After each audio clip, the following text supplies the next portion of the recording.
ओम श्री भगवानुवाच बन्धुरात्मात्मनस्तस्य येनात्मैवात्मना जितः अनात्मनस्ततु शत्रुत्वे वर्तेतात्मैव शत्रुवत्।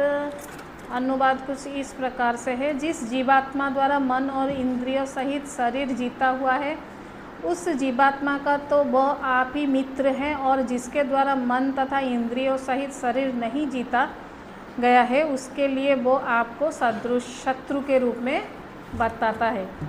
Straight meaning है कि यहाँ पे स्ट्रेट भगवान बोलना चाहते हैं कि आप खुद ही खुद का शत्रु हो और खुद ही खुद का मित्र हो। यानी हम आज तक क्या समझते रहते हैं कि जो बाहर एक आदमी है जो मेरा सब सुख दुख सुन रहा है वो मेरा मित्र है, और जो मेरा क्षति कर रहा है, जो मेरा राइवल है, वो शत्रु है। वो तो जानिए वो शत्रु मित्र है, लेकिन वो ऊपर ही यानी एक्सट्रोवर्ट में। लेकिन इंट्रोवर्ट में अगर आप यात्रा करोगे, आप जब खुद का यात्रा अंदर की ओर करोगे तब आप जानोगे कि आपका खुद ही आप शत्रु मित्र हो। कैसे?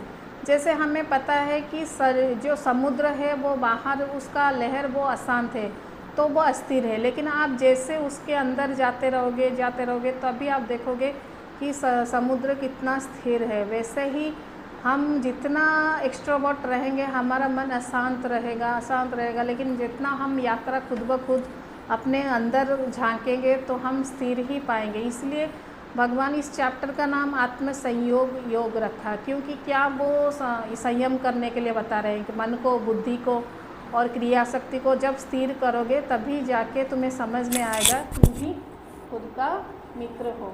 जैसे एग्जाम्पल लेते हैं, हमें कोई भी अगर रास्ते में मिल जाए, हमारा इंद्रिय अपने कंट्रोल में नहीं रहा तो क्रिया शक्ति के कारण हम उसको डांट ही लेते हैं। लेकिन इससे क्या होता है कि नियंत्रण ना करने के कारण आप अपना जीवा से जो शब्द निकलता है उससे आप गाली गलौज करके बाहर को शत्रु के दृष्टि में आप खुद को देखते हो। तो क्या करना चाहिए? आपका जीवा को आप नियंत्रण करना चाहिए। अगर नहीं करोगे तो आप शत्रु बना के चलोगे। तो नियंत्रण मनुष्य जीवन में नित्यांत जरूरी प्रोसेस है, क्योंकि हमें उस आवेग को नियंत्रण करना मैंडेटरी है।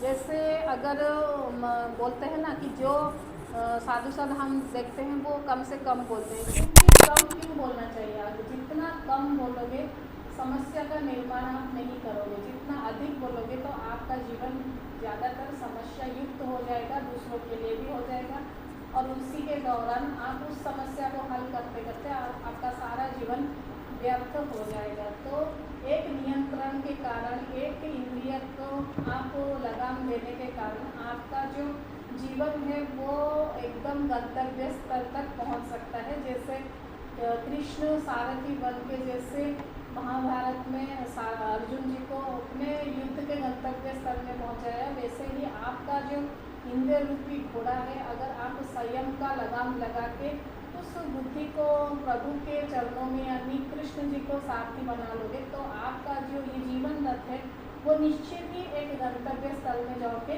पहुंचेगा, और आगे जाके वो आपका बहुत उपकार भी करेगा और सारा कर्म आपका अकर्म हो जाएगा। धन्यवाद।